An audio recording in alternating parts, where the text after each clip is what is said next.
everyone, and welcome to today's video. It is currently day 8 in Iceland, and the day's not over yet, but I figure I better say what happens now while I have the quiet time to speak, because I have a feeling my adventure is not over yet. I'm very thankful I went and got my bag. Because I ended up taking a shower last night and found out what I ended up forgetting at Hestaland, which was my shampoo and conditioner and soap. But honestly, it's such a small thing, I'm not going to bother worrying about it. I ended up using the hotel soap and shampoo and stuff like that, even though it has sulfates. I'm not supposed to use sulfates on my hair, but it's not going to be a habit. I'm going to be back to my normal stuff when I finally get home. I had a very nice breakfast this morning. It was like a continental buffet type of breakfast. I had a lot of danishes and sweets and things like that. There's a bonus nearby. I finally got to walk around and go to one of the stores in Iceland by myself. Usually when I go to a foreign place, I like to walk around the neighborhood a little bit. And this is a pretty small town. There's not really much to walk around, but there was a bonus here, and I managed to go to the bonus right when they opened. It was raining then. I was able to find a COVID test and bring it back to the hotel. I also got some candy that I only saw here in Iceland and didn't really see elsewhere, like some of the sugar candies, and I got some gummy sharks, so I could say I ate shark in Iceland, even though I probably wouldn't have eaten a real shark even if I had the chance. I was starting to feel a little bit uncomfortable there. I think I had some dehydration this morning, but I took some Pedialyte and it seems to be fine. I ended up taking the COVID test and it came up negative. Yay! It's a big relief, even though it means I don't really need to be wearing the mask right now. It's just easier to wear the mask at the moment because I know I had to wear it at the airport. They had us check out at 11, so after that we were told there was like an hour to wait for the bus. I left my bag in the lobby and then I went downstairs to their game room and I found a bookshelf with a bunch of different books in different languages. They had some Danish as well as English and Icelandic, but they also had some games, and one is Speak It or whatever it said.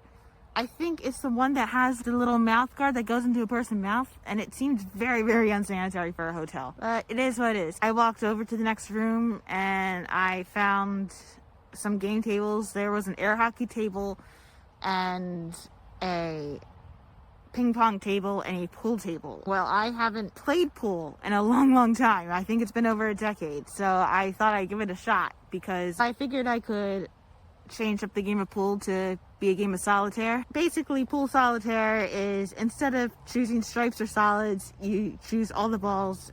If you accidentally hit the white ball into a pocket, you don't lose your turn because you're the only one playing. That's basically the main difference. I ended up winning both games, but I was terrible at it. But it was a lot of fun. I ended up playing 2 games. Thankfully, there was a bathroom still available because I am like the runny day of my period. It's definitely a lot of vigilance to make sure I don't bleed out of my pants. When I traveled to Dublin, it was the same day of my period. So I don't want to repeat of that. And then I went up to the lobby and I stood by the window for a while, and eventually I sat down. I was wearing this Lopa Pacer sweater that I made, so I knew it could handle the cold, and it was very interesting just to look down, and a lot of the yarn has long strings that are extending from the sweater, so it's nice to see that kind of bounce in the wind. But then 12 o'clock came and it got later and later, and it's over an hour now. Still no bus. Apparently there were 2 different buses that brought us to the airport. So the second bus hasn't come yet. The receptionist has been very proactive about the situation. He says it's going to be at least another hour, and they didn't offer us lunch even though they told us to have dinner and breakfast. There was a miscommunication between Iceland Air and the hotel here, although I did find out that ork is the Icelandic word for ark, like Noah's Ark. So after that I had some skyr. They had a little like vending machine in the thing, and I figured I might as well eat something that's like relatively healthy, because literally all I have right now are Pringle look-alike chips and candy and chocolate. So like I need to eat something healthy. The skyr was amazing. There's been like cover music playing, so on the upstairs lobby area it's more like covers of rock songs. So there's been a couple Sting songs, there's also a Queen song, and then downstairs it's been like covers of pop songs. I heard Miley Cyrus and Kesha songs playing, and then I heard someone else ask if they could go for a walk, and the receptionist said sure. So I decided I was going to go for a walk after the skyr, and I found this swing set. It's actually right across the hotel where I'm staying, and I love a good swing set.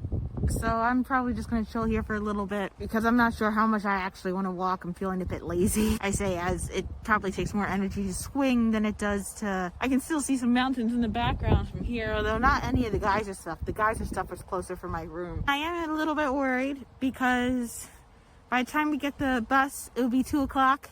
It took over an hour to get here yesterday, and my flight leaves at 5:10. So if something else goes wrong, I could potentially miss my flight and or my layover, which is a little bit stressful. But I mean, there's an Icelandic phrase that's like, it'll all work out. I don't know how to pronounce it, but I've seen it written down, so I'm just thinking about that. And I still got a bit of a buffer. I'm at a point in my life where I can afford to take it slower and take these odd little breaks. Yeah, that is my day so far. So the next time I'll check in, you'll get to hear all of... Hopefully I will have been to the airport and I will have been on a plane. All right, it's been over a week since the events that I'm now recounting. So I don't know how many details I'm gonna remember. I'm probably gonna be forgetting quite a bit since I've had a chance to sleep and the short-term memories had a chance to purge itself several times. But we'll see what I remember, what stands out. Around 2 o'clock-ish, the bus finally came and we finally got on. Like, several people went to go get food, but the receptionist there was going like, come on the bus, go, go, go, go, go. So we went on this van and we made the trip back to the airport. I was like, deja vu all over again. I didn't have to redo the tax thing because I'd already done that the day before, so that was like one thing I had left to do. And I had ripped off the baggage tag, which I realized I probably shouldn't have done because I was going to try to print out a new baggage tag and it wouldn't let me. So I couldn't self-check in. I had to take it to the person to check in and they ended up printing out a new one for me. The nice thing about going to the Iceland airport at 2 o'clock in the afternoon on a Sunday is that there are significantly less people there. Comparatively speaking, I sped through security. I did get stopped because I set off the metal detector because of my boots. Which we've been here before, haven't we? I speed through the American one because they forced me to take off my shoes, and then when I'm going through metal detectors that aren't in America, I set them off because of my shoes. It was hot. I had way too many layers. I had stuffed everything in my suitcase that I could, and I had things in my bag, but I still had 3 outer layers of garments. It's like my rain jacket, my Lopapeja sweater, and an Eagles fleece jacket. So I was nice and warm for Iceland, but the moment I got inside, it's like, I'm sweating, I'm dying. It wasn't crowded. I eventually made my way back to the same section I was in yesterday, Gate D, which is the United States and North America gate location. Once I entered that, boom, it was crowded all over again. I didn't bother getting a meal because it was like, well, I want to make sure that I get on the plane and they're going to feed me on the plane. It's going to be like a 6-hour flight again, like a 5.5, 6-hour flight. They're going to feed me on the plane.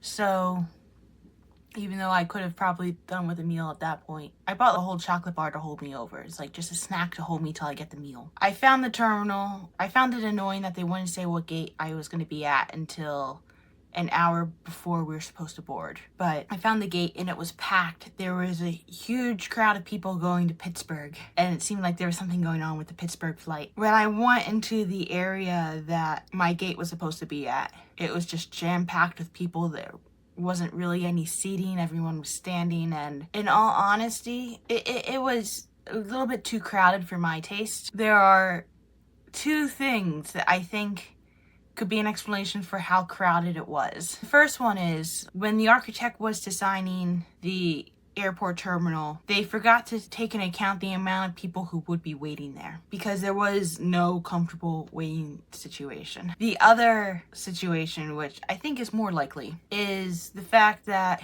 when this airport was first built, planes were smaller and then planes got consistently bigger and bigger and bigger, and it takes a lot of money to renovate something that is already there as opposed to building something that's brand new. So yeah, it's like forcing an older building to stay up with modern times. Boarding groups were non-existent. It was just like, get on the plane when you can. And amazingly enough, when I got on the plane, I found myself in an aisle seat, which is cool. I actually had some space to sit because when I got to my seats, it was at a row separation and the flight attendants were standing right behind there, so it's just like, hi, I'm just gonna sit right here and you don't really have to worry about me too much. I was also right next to the bathroom, which explains why I had more space. Icelandair is different. They have a bunch of advertisements for Iceland floating on the screen, which one is good marketing in that you think, oh, when I go back to Iceland, these are things I can do. But also it rubs in your face, hey, you're leaving Iceland, look at these things you're leaving behind that you didn't get to do yet. Even though I was perfectly satisfied with my trip. But people settled in and they were playing music on boarding. It turns out that Icelandair has their own Spotify channel, which has Icelandic based artists, which is pretty cool. That's an amazing way of exposing people to the culture that they're visiting. It was an alright plane trip. It wasn't my favorite, but it wasn't the worst one I've ever been on. I remember being disappointed once I realized they weren't serving any meals because I was getting really hungry and all I really had was candy and snack food. So I finished all the chocolate that I had on me, and I also finished the entire can of Pringles. They did come around with drinks, so I had some water, and I can't remember if I had a juice or not. I did watch some TV while knitting. I ended up recouping progress on the sock. I may have finished the sock on the Icelandic flight and started a new one, and trying to do the Kitchener stitch for memory was rough. I ended up watching this movie I'd never seen before called Asteroid City. It's a Wes Anderson movie, and it was a fun one, although they didn't have any subtitles and it was loud and chaotic, so I couldn't understand half of what they were saying. Since then, I realized it's a movie my dad would have watched, and it's available on one of the streaming services that we have, so I've ended up watching it and now understand everything that they were saying and liked it better on my second watch through. And then I found out that they had the entire first season of Miracle Workers. First, I tried watching Dune, but then I couldn't hear anything with Dune. I only lasted for 5 seconds. It wasn't until afterwards I realized that my headphones weren't plugged all the way in. A lot of the sound was leaking out. But I had already switched to Miracle Workers, so I binged the entire first season of Miracle Workers. If they'd had the second or third season, I would have binged that because I haven't seen those yet. But it was nice, like, oh yeah, this is why I like this show type of thing. It was interesting sitting next to the bathroom. It was pretty much an operation the entire flight. The entire time that people were allowed to be out of their seats and walking around, it was used. Even though part of it, with the way that the door locked on the outside, it says whether it's like vacant or occupied, that was slightly off, so it often hovered in the point where it was between occupied and vacant, and therefore made it hard to know whether someone was actually in it or not. And there were a couple times when someone opened the door and I got hit with this sickly sweet smell, and it was like, the soap is really strong, isn't it? Why are they using such a strong soap? Is it to counteract like any other foul odors that may come? It was starting to make me feel sick.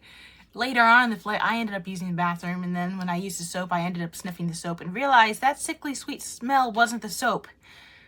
The soap had practically no smell whatsoever, and that's when it hit me. Someone was vaping inside the airport restroom. That's still breaking a federal law. And also, we can tell, even though it often smells better than like cigarette smoke, you're still vaporizing nicotine. It's probably someone young who thought they could get away with it. If you really need nicotine, get nicotine gum for airplanes, because you're still allowed to chew gum, since that's how many people deal with the air pressure popping. Once I realized that someone was vaping inside the airport restroom, I was not happy about that. Do I have any idea who it was? No. And I'm glad that I don't. So by the time we got off in Boston, between feeling dehydrated because it's an airplane day and because some idiot in American security history decided to use liquids to create bombs, which is what I'm assuming that's why we're not allowed liquids. Because of that, and because I knew I was hungry and I was tired, like, by the time I went into the customs line, it moved fast. I was also like a bit nervous, like, I hope I'm gonna make my flight. I have just about 2 hours to get through customs and make my flight. I knew I'd probably have to go through customs and security all over again. It's like, let's hope this moves fast. So I end up in this crowded room with the red tape lines, and it's literally just walking with the red tape, and someone's making the same announcement over and over again every 5 minutes. I knew between the sensory overload and making sure that I had my passport out, and I could see a sign that said, you have to go collect your bag if you're transferring a flight here, I thought they would transfer it for me, but it's customs. I guess they have to go through it. It's easier if your bag is right there instead of putting it straight on the airplane. Just knowing that I was hungry and I was still feeling like I was having a headache, probably because of the person who was like vaping in the airport bathroom. It's like, okay, let's just try to stay in the body, because I know that these situations are prime for a mental shutdown. It's like, just get me out of here. I don't want to be in this particular location at this particular time. I eventually made it up. It fortunately moved very fast. I realized there's one part of the line that was moving every 5 minutes. It's like, okay. But then as I talked with the gentleman, he's like, oh, did he bring anything in? I was like, yarn. And then I was like, wait, I bought a sheep horn. And he's like, well, we're gonna take you for some special screening because we need to be safe, because it is a sheep horn. So it's like, okay. He ends up taking my passport. So obviously I'm not moving because he has my passport. So someone ends up coming, I end up getting stopped by someone's like, hey, why are you standing here? Because there's a sign that says no stand here. So I explain the situation, and then someone else comes to take me to the special screening section. So then I just follow her down this elevator to the special screening section, and then I end up getting taken to this door that has to be carded in with an electric card scan. Then they bring me to this other gentleman who's like, what's going on here? And it's like, well, I brought a sheep horn home. It's like, okay, what flight? And he told me the flight's like, okay, go get your bag. And turns out that there's actually like a little plexiglass barrier that goes over the conveyor belt part way. So you can't follow your bag all around the conveyor belt, but it makes it easier to keep people who need to be extra scanned. They still have access to their bag to go pick it up, but they don't leave the area and they can't disappear on you. Smart. So then I go get my bag, and then he has me scan both my backpack and the suitcase and the thing. I think he has me throw my jackets on there as well. He's like, okay, which one's the sheep horn in? And I said the suitcase. And so he's like, can you unlock it for me? Because I had it locked. And I was like, yeah, sure. Basically, when it comes to the TSA agent, if you just comply with almost anything they say, it goes a lot smoother. Once he had me unlocked it, I just automatically opened it because it was like, he's gonna want to go inside. And I was like, I know exactly where the sheep horn is. So I just went and started searching for the sheep horn, and he saw my copy of my passport in my suitcase, and he's like, oh, that's a really good idea. It's like, oh, thanks. But then I handed him the sheep horn, and he looks at it and he's like, oh, this is one of the cleanest I've ever seen. And it's like, yeah, I bought it at a store. They cleaned it out. And he's like, okay, here's your passport back. He like puts it back in my bag, and I was free to go. So then it's like, okay, let's try to find our way back. The thing about the Boston airport is that, unlike the Icelandic airport, there are multiple terminals. And I was not in the right terminal. I was in the terminal I got let off at, but the terminal in which my flight was leaving from was a different terminal. I think I was in Terminal E and I had to get to Terminal C, if I remember right. So I find a place to check my bag, and it turns out that was the wrong terminal. So I was like, oh, do I take my bag with me? He's like, no, you can still check it here. We'll make sure it gets to your flight. It's like, all right, we're gonna leave the bag here. We're gonna hope it makes it there. Okay. And then I walked my way to the terminal. I had to go outside and come back in again, but I never actually had to leave the airport. I'm still not entirely sure how I did it. I just went into follow the signs mode. It is an absolute privilege on my part in that airports all around the world have decided to have signs in English. I think I remember reading at one point that all the air traffic control all speak in English because they all need to be able to communicate with each other, and that was the decided language, and so therefore a lot of the signs are in English as well. And when I go to places, there are signs in other languages, but they're always accompanied by English. And if English was my second language, I would have struggled a lot more there than I did, because since English is my native tongue, it is the language I have the easiest time understanding when not all the marbles are present. Yeah, I just followed the signs to the terminal, and I ended up having about 40 minutes before boarding. Once I found the correct terminal, I had to go through TSA again after being completely discombobulated by having to unpack all this stuff and repack it to go through American level screening, which means no shoes and electronics out and all liquids out, things like that. First order of business before we even find the gate is to get food. Just food. I am hungry. I will be in a better mood if I get something to eat. And I stumbled upon this little market area that had local food. People from Boston either grew the food or made the food or whatnot. I ended up having a chicken burger the one that seemed most appealing was the one that had several people grilling food right then and there. They had just a couple options with like fish and chicken and whatnot. And there was an electronic order screen. Electronic order screen did not have a good method for choosing drinks. Instead of being able to choose the drinks in general, because I would have grabbed a Gatorade if I'd been able to at that point. They didn't leave an option for picking up drinks. Instead, they just offered, do you want a water? At first, I was like, no, let me actually order another drink. But once I realized, and it's like, hey, do you want to add a smart water to it? It's like, yeah, go ahead, add that colonoscopy water onto my tab. I ended up picking that up because I could see it was like right there. And I can tell you, that sandwich was glorious. It was perfect. I basically had it like a biblical Passover meal where I just found a standing table. I put my bag down and I just ate it standing up, and I drank as much of the water as I could. Because I was dehydrated, it probably wouldn't go all straight to my bladder, but even if it did, the flight was less than an hour long. It was like just about an hour. I ended up finding my way to the gate and I was like, okay, I'm here. I didn't miss a flight. The part that I was most concerned about is over now. But that's not the end of the story. I was so worried about the flight from Iceland getting delayed that I never stopped to consider that my flight from Boston would be getting delayed. They ended up boarding us onto the plane once it was time. I was at the 34 gate, and it wasn't until later on that I realized the 34 gate was baseball themed. And I was like, oh cool, that's understandable. Boston has the Boston Red Sox. They're very proud of their team, as they should be. As we're going through the tunnel, it's just plastered with baseball covered pictures of David Ortiz. I realized later on, David Ortiz's number is 34 and we were at the 34 gate. So obviously, yeah, once Big Papi retired, why not change the gate to honor him and his contribution to Boston baseball? Like, David Ortiz is a class all to himself in baseball. But we ended up getting loaded on and we're waiting and nothing's happening. And then they make an announcement, type of announcement that the captain has to make. And it's like, oh, that's not really good. And he's like, yes, we're getting a bit delayed here. There's storms in Philly right now. They've downed all American airline planes, but they haven't downed anybody else. But they're in the process of considering getting downed. So yeah, we're not going to be taking off for another hour. And it's like, okay.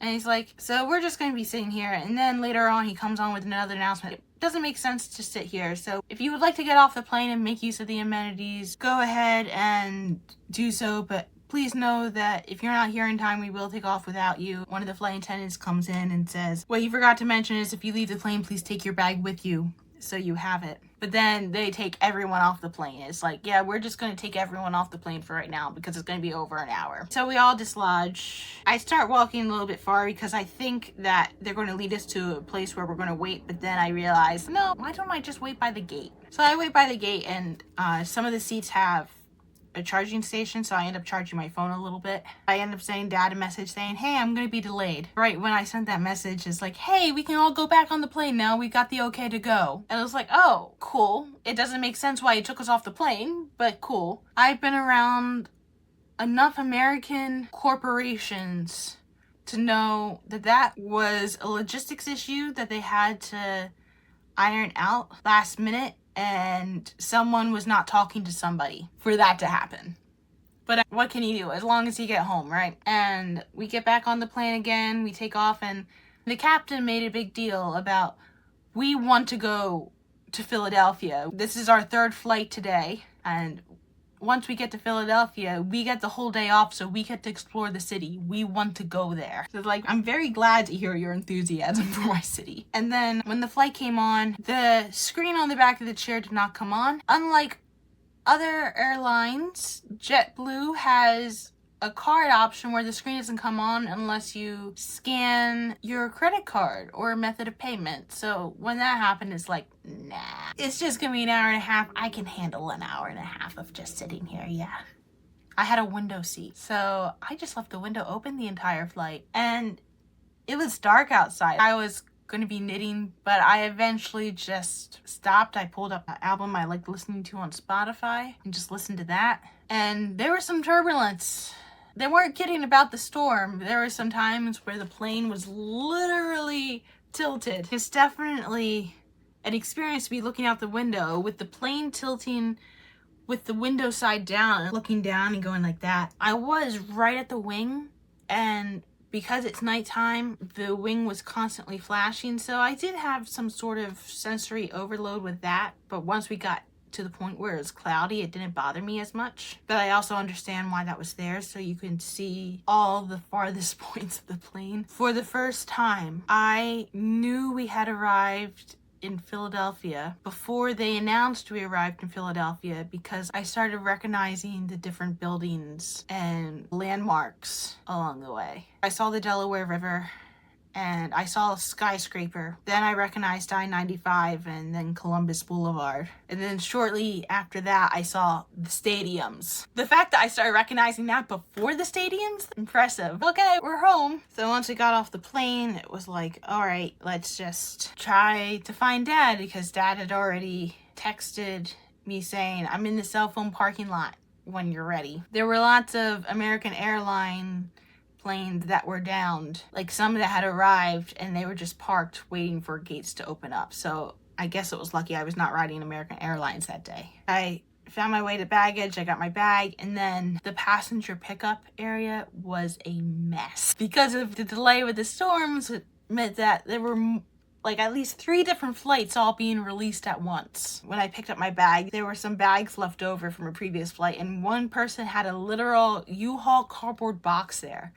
It's like, wow, you're brave. Not the fact that they're using a cardboard box to move stuff, but the fact that they used a cardboard box to move stuff on an airplane and not with a moving truck as your main way of luggage. That was like, wow. I was impressed. But yeah, the passenger thing was a mess. It was literally, horns were honking, people had a short fuse, cars were stopping wherever they could find space, and it made me realize, wow, my dad must really love me in order to be putting up with this, because I'm not sure how much I would put up with that for other people. It's a very stressful driving situation. I was looking for the smart car, but it turns out my dad took the other car, which was thankful because it was hot, and the smart car doesn't like hot weather right now. But we eventually made our way home, and he asked me about my trip, and once we got home, we both had a sandwich. And that was my trip home from Iceland, which I don't know why. I have no problem leaving to go to another country, but whenever I come home, there's always something that happens that prevents me from getting to Philadelphia when I think I will. I think the universe is trying to send me a message here.